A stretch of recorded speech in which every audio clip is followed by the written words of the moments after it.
스포츠. No problem.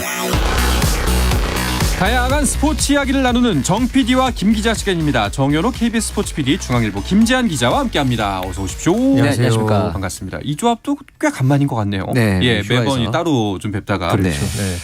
자, 일단 시작부터 조금 우울한 이야기부터. 네. 네, 야구 대표팀이 오늘 귀국을 했습니다. 네. 초라한 성적표를 들고 왔죠. 조금 전에 인천국제공항을 통해서 귀국을 했고요. 네. 선수단 오늘 곧바로 이제 해산을 해서 각 소속팀으로 복귀했습니다. 메이저리거인 김하성 선수와 토미 현수, 에드만 선수는 곧장 미국으로 이제 건너가서 이제 메이저리그 새 시즌을 준비할 계획입니다. 네. 자, 어제 마지막 경기가 있었습니다. 중국을 상대로 한풀이 하듯 득점을 쏟아냈죠. 역대 가장 많은 득점이 난 네네. 경기라고 하던데 그래도 늦어도 너무 늦었죠. 22대 2지만 네. 이 22점 중에 한 점만 혹은 두 점만 호주전에서 냈으면 그러니까요. 네, 그렇게 네. 쉽게 갔을 텐데라는 생각도 들고 김현수 선수와 김광현 선수는 이제 국가대표 은퇴를 오늘 선언을 했고요. 그런데 이 와중에 저는 굉장히 좀 안타까웠던 게 네. 이제 해설위원이 이제 이번 한일전 참패에 대해서 내가 본 최악의 경기다 이런 네. 식으로 이제 국가대표팀에 대해서도 혹평을 했고 이거에 대해서 또 이제 주장인 김현수 선수가 선배님들한테 좀 위로의 말이 아닌 말들을 많이 들어서 같은 야구인이라 생각했는데 아쉽다 이런 식으로 어떻게 보면 약간 내부 총질? 네. 자기들끼리의 약간 비난, 비판 이런 것들이 좀 이어지고 있거든요. 어떻게 보면 야구계가 똘똘 뭉쳐서 좀 심기일전하는 그런 모습을 팬들한테 보여줘도 아직까지 마음이 돌아올까 말까 한 상황인데 자기들끼리 싸우고 있다는 점 저는 이게 너무 보면서 이렇게 되면 진짜 야구 인기에 가뜩이나 떨어지는 상황에서 찬물 더 끼얹을 것 같은데 네. 그런 생각이 들어서 굉장히 착잡하더라고요. 야구 팬분들이 그 걱정을 많이 하더라고요. 이게 진짜 과연 프로야구에 미칠 영향이 얼마나 클 것인가. 네. 야구 팬들의 마음을 어떻게 돌릴 것인가. 이 지점에 대해서 고민을 많이 하던데 참담합니다. 지금 성적도 그렇고요. 지금 정현호 PD가 지적한 부분도 그렇고 한국 야구가 어쩌다가 이 지경까지 된 건가요? 그러니까 일본 매체에서 일본 매체 풀카운트라는 곳에서 네. 이 일본 숙적 한국은 왜 약해졌나라는 이 제목의 기사를 제가 좀 읽어봤습니다. 네. 여기 이제 내용들을 보면 굉장히 좀 저는 이 일본 기자의 이 여러 가지 분석이 굉장히 좀 의미가 있고. 인상 깊었던 부분들이 좀 있었거든요. 와닿는 지점이 있었군요. 네, 예. 그러니까 KBO 리그에서 외국인 투수들에게 의지하면서 한국의 국내 투수진이 약화됐다. 그리고 전체적으로 세대 교체가 실패했다.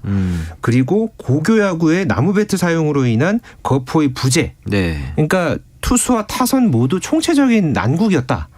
이렇게 이제 지적을 했는데요. 네. 여기서 이제 이강철 감독이 그때 호주전 선발 투수 발표가 늦어진 이유에 대한 그 부분을 또 이제 지적을 하면서 네. 그때 이제 우리에겐 훌륭한 투수가 없으니까라며 이강철 감독이 이제 그때 발언을 했던 내용이 있었잖아요. 그러니까 이게 그의 이제 속내가 담겨 있지 않을까라고 하면서 그게 이제 곧 한국 야구를 또 대변하는 그런 어떤 이 현 주소다. 이렇게 좀 꼬집은 내용들을 보면서 네.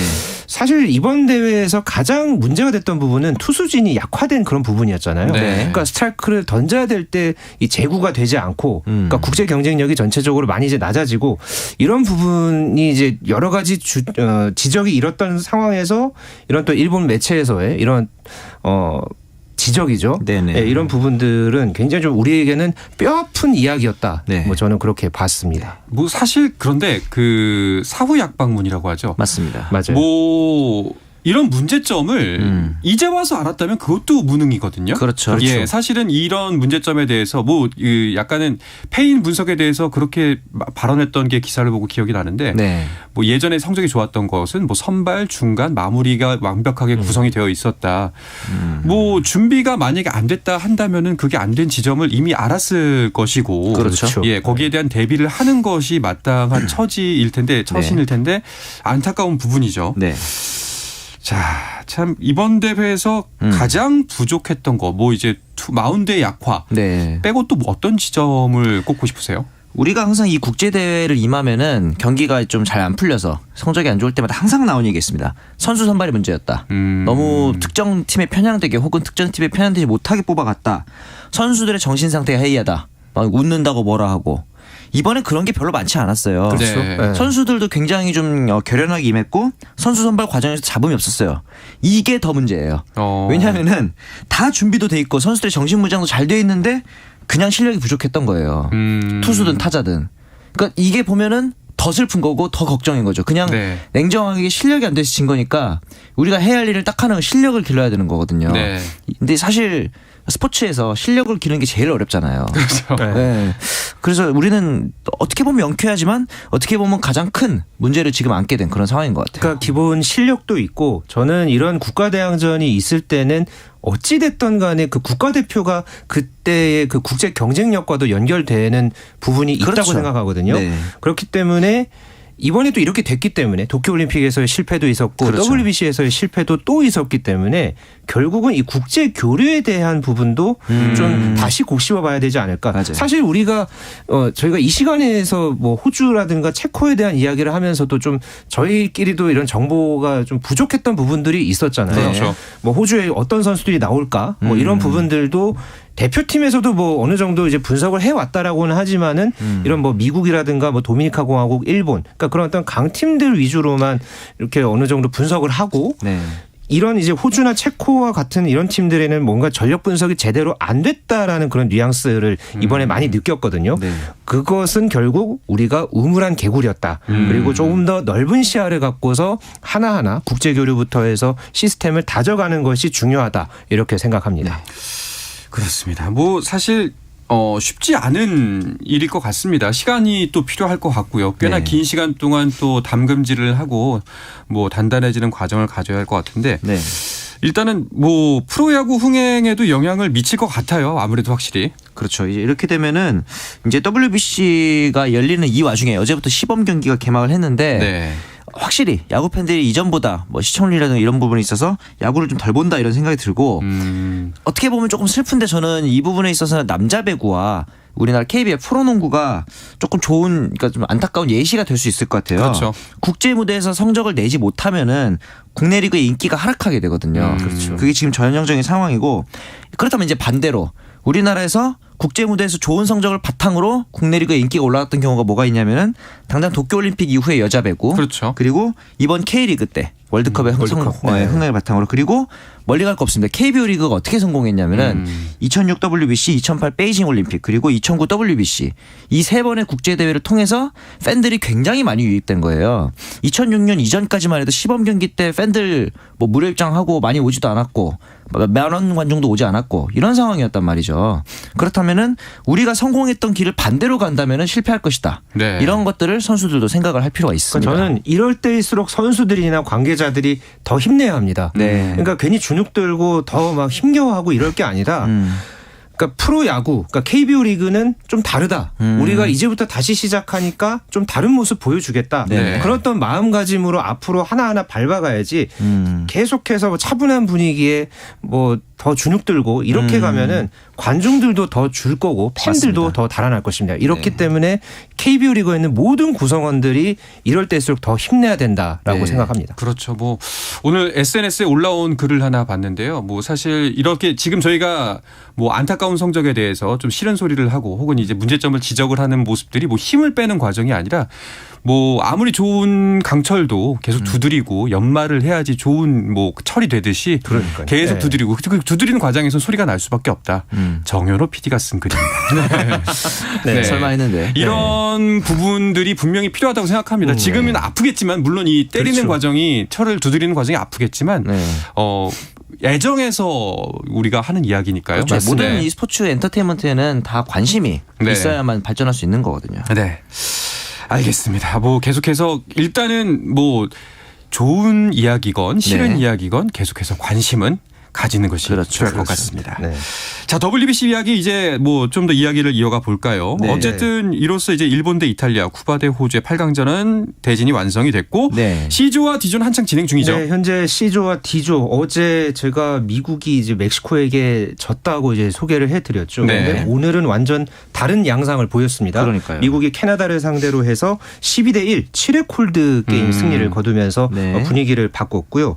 아 그리고 영국이 네. 네. 콜롬비아를 상대로 해서 역사적인 WBC 첫 승리를 거뒀습니다. 그렇죠. 축구 종가로 유명한데 결국은 이 야구 월드컵의 무대에서 역사적인 첫 번째 승리를 7대5로 승리를 네. 거두면서 이제 승리를 가져갔고요. 네. D조에서는 어제 또 이 우승 후보였던 도미니카 공화국이 좀 힘겹게 시작을 했다. 네, 제가 이렇게 맞습니다. 말씀을 드렸는데 오늘 이 니카라과를 상대로 해서 6대1로 승리를 거두면서 이번 대회 첫 번째 승리를 가져갔고요. 그리고 푸에르토리코가 이스라엘을 상대로 해서 10대0 8회 콜드 게임 승리로 또 역시 이번 대회 두 번째 승리를 가져갔습니다. 네.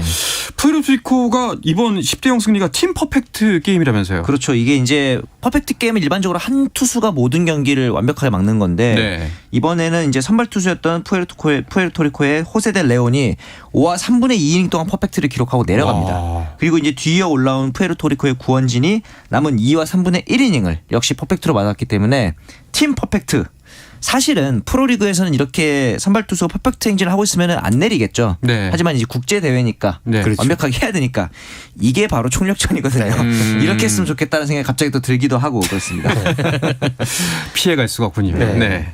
자, 그리고 미국이 멕시코한테 충격의 패배를 당했는데 캐나다를 홀드로 이겼어요. 근데 네. 캐나다도 전력이 약해 보이지 않았거든요. 그러니까요. 그러니까 오늘 미국이 뭐 마치 각성한 듯이 맞아요. 오늘 1회에만 9점을 얻었습니다. 네. 뭐 무사 만루에서 에르나도 선수가 2타점 2루타부터 시작을 해서 또 이 슈퍼스타 이 마이크 트라웃 선수가 또 좌중을 석점짜리 홈런을 치면서 1회에 9대0이 됐고요. 네. 그리고 2회에 또 이 터너의 좌월 솔로 홈런까지 더하면서 또 석점을 보태면서 사실상 초반에 뭐 승부를 가른 그런 어떤 상황이 됐는데요. 네. 마운드에서도 이 미국의 이 선발 투수로 올라왔던 랜스 린이 5이닝 6탈삼진 1실점을 기록을 네. 했고요. 또 이어서 올라온 마일스 마이콜라스도 2이닝 무실점 네. 이제 좋은 투구를 펼쳐 보이면서 미국이 그래도 어느 정도 미국다운 경기를 했다. 네. 이렇게 이제 볼 수 있겠습니다. 그렇군요.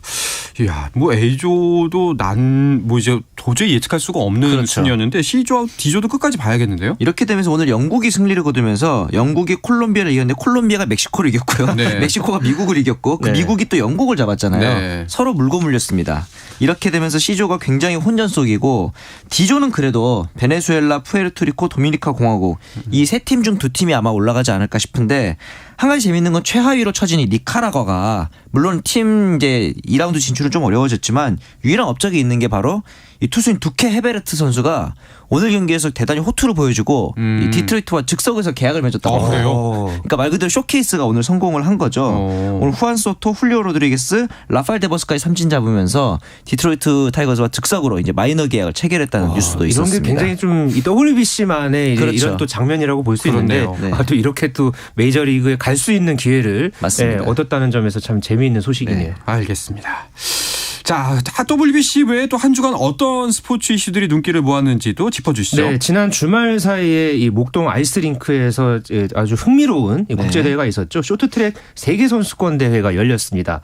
뭐 쇼트트랙이 또 우리나라가 워낙 또 강국이고 또 스타급 선수들이 많이 또 출전을 했기 때문에 이번 이 세계 선수권 대회가 지난달에 티켓 예매가 있었거든요. 네. 그때 거의 한 뭐 5분도 안 돼서 뭐 매진이 됐다고 네, 제가 그렇게 이제 알고 있고요.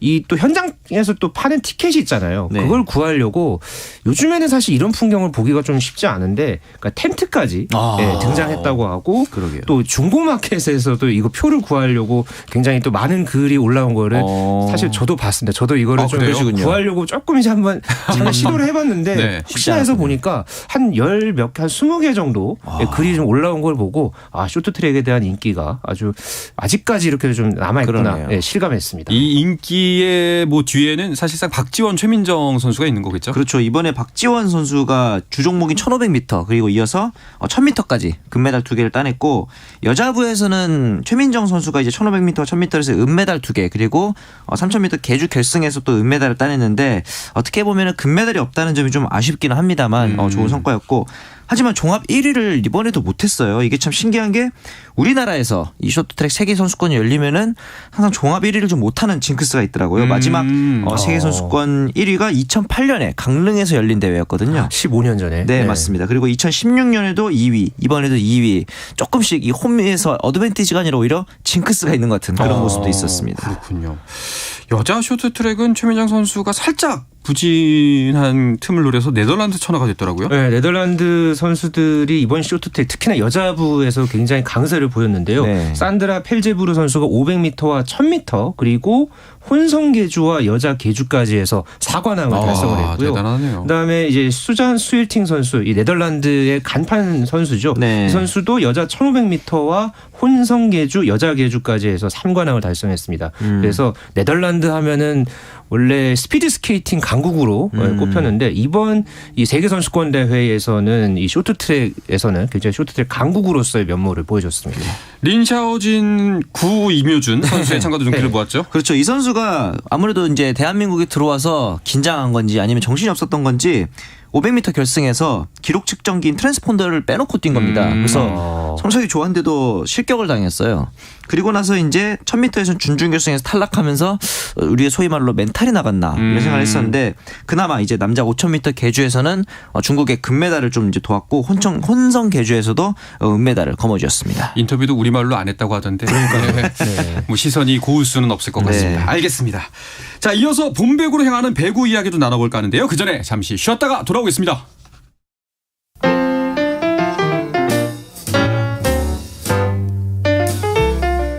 정 PD의 깊은 내공, 김 기자의 비하인드 스토리. 배구 이야기는 KBS 1라디오 스포츠에서 배구 선수 출신 해설위원 저 한유미도 듣습니다. 정 PD와 김 기자 많은 청취 부탁드립니다. 네, 어떠한 스포츠 이야기도 함께 할 수 있는 시간 정 PD와 김 기자 듣고 계십니다. KBS의 정현호 PD, 중앙일보의 김지한 기자와 함께하고 있습니다. 자, 한 주간의 배구 이야기 주간 배구로 이어가 볼까요? 현재 경기가 진행 중이죠? 네, 현재 여자부에서는 페퍼저축은행과 도로공사의 경기 진행이 막 끝났습니다. 네. 네, 도로공사가 3대 0으로 완승을 거두면서 이제 승점 57점을 기록하면서 3위를 확정을 지었습니다. 네. 네, 그리고 이제 남자부 같은 경우에는 현재 현대캐피탈과 KB손해보험의 경기, 이 경기가 좀 현대캐피탈이 좀 우위를 가져가지 않을까 뭐 그렇게 이제 점쳐졌는데 네. 현재 KB손해보험이 4세트 진행 중인 가운데 2대 1로 현재 리드하고 있습니다. 4세트도 7대 4로 지금 앞서고 있네요. 네. 여자부 경기부터 살펴보면은 이제 도로공사가 3위를 확정 지었는데 그러면 4위하고 승점 차가 어떻게 되는 거죠? 승점이 4점 차로 벌어지게 됐죠. 네, 맞습니다. 네, 4점으로 확정인가요? 4점인데 이제 한 경기가 남았기 때문에 네, 그렇죠. 이 한 경기 결과에 따라서 준 플레이오프가 성립이 될 수도 있고 네. 아니면은 곧장 플레이오프가 치러질 수 있습니다. 그렇군요. 여자부 우승팀은 내일 확정되죠? 그렇죠. 이제 IB기업은행과 IBK 기업은행과 흥국생명 경기에서 확정이 되는데 흥국생명의 이 소위 말하는 D-는 이제 한 점, 승점 한 점만 따면 됩니다. 이 얘기는 무슨 얘기냐면은 내일 지더라도 파이널 세트까지 가면 승점이 1점이 주어지거든요. 우승 확정이군요. 그렇죠. 네. 그렇기 때문에 저는 내일 우승 세레모니를 사실은 세트 스코어 2대 0에서 해야 되나 아니면은 경기 다 끝나고 해야 되나 혹은 파이널 접전 끝에 지면은 그래도 어쨌든 우승이긴 한데 하기는 하려나 이런 부분도 좀 궁금해지긴 합니다. 그렇군요. 야, 결국에는 김연경 선수가 해내네요. 그러니까요. 예. 김연경 선수로 인해서 흥국생명이 작년에 하위권이었는데 올해 뭐 정규 시즌 이렇게 맞습니다. 우승을 앞두고 있는 상황이 됐고요. 네. 뭐 전력도 전력이지만은 저는 올 시즌에 이 김연경 효과로 인한 이 흥행이 참 좀 여러 가지로 눈길을 모으더라고요. 네. 그러니까 이번 시즌에 이제 흥국생명이 그러니까 방문 경기, 그러니까 원정 경기에서도 12차례나 이제 매진을 했는데 네. 이게 지금 올 시즌에 이제 34경기 중에서 16경기, 그러니까 그 중에서도 흥국생명의 경기가 거의 대부분 매진을 이제 했을 정도니까 네. 이 정도면은 이 김연경 선수의 이 티켓 파워, 이 흥행 파워가 참 대단했던 시즌이다라고 할 수 있겠습니다. 뭐 후반부 직전까지만 해도 뭐 현대건설의 돌풍이 대단했잖아요. 사실상. 그러니까요. 예, 뭐 넘볼 수 없을 자리일 것 같았는데 그 심지어 흥국생명 같은 경우에는 상황이 썩 좋지 않았잖아요. 그러니까 예. 감독 경질 사태다. 이번 올해 1월이었죠. 그때 이제 권순창 감독에다가 이영수 코치까지 팀을 떠나면서 굉장히 어수선했고 그렇죠. 아무도 팀을 맡으려고 하지 않는 상황.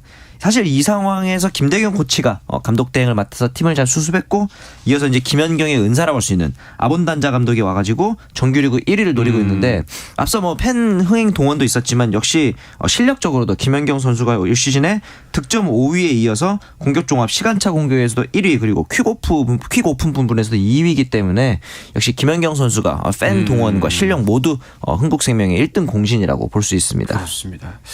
1위 경쟁을 했던 현대건설 현대건설은 챔피언 결정전을 노리겠죠. 그렇죠. 뭐 그렇기 때문에 최근에 현대건설이 아주 이 전격적인 결정을 했죠. 이 야스민 선수가 결국 이 허리 부상이 이제 장기화가 되면서 이 야스민과의 계약을 해지하기로 결국 결정을 했고요. 그렇죠. 현재 대체 선수로 뛰고 있는 몬타뉴 선수가 포스트 시즌까지 이제 잔여 경기를 소화할 계획이다. 네. 이렇게 지난 9일에 공식적으로 발표했습니다. 네. 아무래도 이 최종 우승을 하려면은, 그러니까 챔피언 결정전 정상에 오르려면은 가장 중요한 게 이 외국인 선수 전력이잖아요. 그렇죠. 그렇기 때문에 이 전력이 중요한 만큼 현대건설이 아주 이 전격적인 결정을 단행했습니다. 현대건설은 야스민이 만약에 건재했더라면 어땠을까 맞습니다. 하는 아쉬움이 그렇죠. 계속해서 남겠네요. 네. 자, 남자부도 볼까요? 남자부는 대한항공이 우승을 확정했습니다. 3년 연속 정규리그 우승입니다. 예전에 삼성화재가 왕조였다면 이제는 대한항공이 왕조라 볼 수 있을 것 같은데 그냥 이유는 간단해요. 선수층이 너무 좋습니다. 당연히 국가대표 세터인 한 선수를 비롯해서 아웃사이드 히터에는 정지석, 곽승석, 그리고 이제 아포지세는 임동혁, 뭐 거기다가 이제 외국인 링컨도 있고요. 여기다가 백업 세터인 유광호 선수도 국가대표 출신이고, 이번에 곽승석 선수가 부상을 당했더니 2년 차에 불과한 정한영 선수가 또 깜짝 스타로 발탁되기도 하고, 이런 부분에 있어서는 역시 잘 나가는 팀의 전형적인 조건들을 다 갖추고 있는 압도적인 팀이었습니다. 되는 집은 뭘 해도 되는구나. 그렇죠, 그렇죠. 자, 반면에 2위는 이제 현대캐피탈인데 사실 그 끝까지 좀 추격의 의지가 있었는데 네. 이거 쉽지가 않네요. 네. 그리고 악재가 발생했죠. 이 맞습니다. 전광인 선수가 지난 9일에 한국전력과의 경기 1세트 도중에 이 서재덕 선수와 충돌하면서 오른쪽 발목이 꺾였습니다. 네. 그래서 이후에 정밀 진단을 받았는데 이게 오른 발목 인대 파열, 큰 부상을 입으면서 네. 4주간 이 전력에서 이탈하는 상황을 맞았고요. 네. 이 플레이오프가 오는 24일부터 28일까지 열리고요. 또 네. 챔피언 결정전이 30일부터 시작을 하는데 네. 현재로서는 이 4주의 이 진단을 받았기 때문에 전광인 선수가 과연 이 봄배구에 나설 수 있을지 불투명한 상황을 맞았습니다. 나선다고 해도 뭐 컨디션이 정상이 아닐 가능성이 높네요. 네, 그렇죠. 예. 현재로서는요. 자, 남자부도 여자부와 마찬가지로 3, 4위 경쟁 아직까지 살아 있습니다. 맞습니다. 우리카드가 승점 55점이고 4위인 한국전력이 승점 53점, 단 2점 차밖에 나지 않기 때문에 마지막까지 가봐야 하는 상황입니다. 그렇군요. 자, 나머지 팀들은 이제 다음 시즌을 준비할 텐데 네. 자, 이번 주로 V리그 정규리그가 막을 내립니다. 네. 뭐 사상 첫 남녀 동반 이제 뭐 1, 2위는 거의 뭐 확정이라고 봐도 되겠고 그렇죠, 그렇죠. 남자부도 그렇고 여자부도 그렇고 뭐 과연 3, 4위 팀 동반 준 플레이오프가 열릴지가 마지막 일주일의 관전 포인트가 될 것 같습니다. 그렇습니다. 이 여자부 같은 경우에는 사상 처음이고요. 남자부 같은 경우에도 최근 10년 사이에 이 준 플레이오프가 열렸던 게 단 3차례였었거든요. 네. 만약에 이제 남녀 동반 함께 준 플레이오프가 열리는 것은 사상 처음 이제 가능성이 있기 때문에 이 남은 이 여기에 이제 걸려 있는 뭐 3위 남자부 같은 경우는 3위 우리카드와 4위 한국전력, 그리고 여자부에서는 3위 도로공사와 4위 인삼공사, 이 팀들이 중에서 과연 어느 팀이 마지막에 웃을지, 그리고 여기서 준 플레이오프가 과연 성사될지 맞습니다. 관심 있게 지켜봐야겠습니다. 알겠습니다. 또 어떤 부분을 관심 있게 보면 좋을까요? 사실 이 여자부가 굉장히 순위가 딱딱 붙어 있었던 이유는 어떻게 보면 페퍼저축은행이 성적이 너무 안 좋았기 때문인데 지금까지 4승을 거두고 있거든요. 네. 과연 몇 승으로 이번 시즌을 마무리할지 이 부분이 좀 관심이 가고, 김연경 선수가 앞서 압도적이었다고 하는데 과연 MVP를 탈지 아니면은 다른 선수가 탈지, 그리고 과연 대한항공이 지금까지 압도적인 시즌인데 현대캐피탈이 2위인데 지금 정광인 선수가 부상을 당했잖아요. 이렇게 누가 봐도 우승일 것 같은데 과연 그렇지? 이런 부분들도 남은 시즌의 관전 포인트가 될 것 같습니다. 사실 아직 좀 시간이 있고 또 경기가 남았기 때문에 좀 네. 섣부를 수도 있겠습니다만 두 분이 생각하는 우승 어떻게 될까요? 남자부 여자부.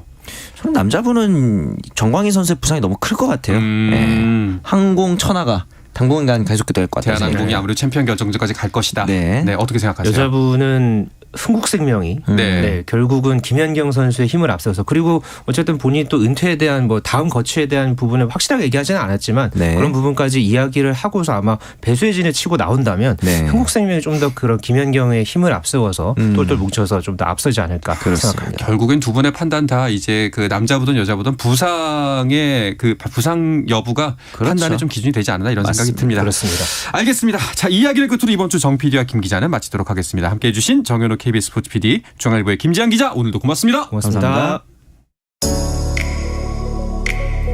자, 내일도 저녁 8시 30분에 뵙겠습니다. 한상원의 스포츠.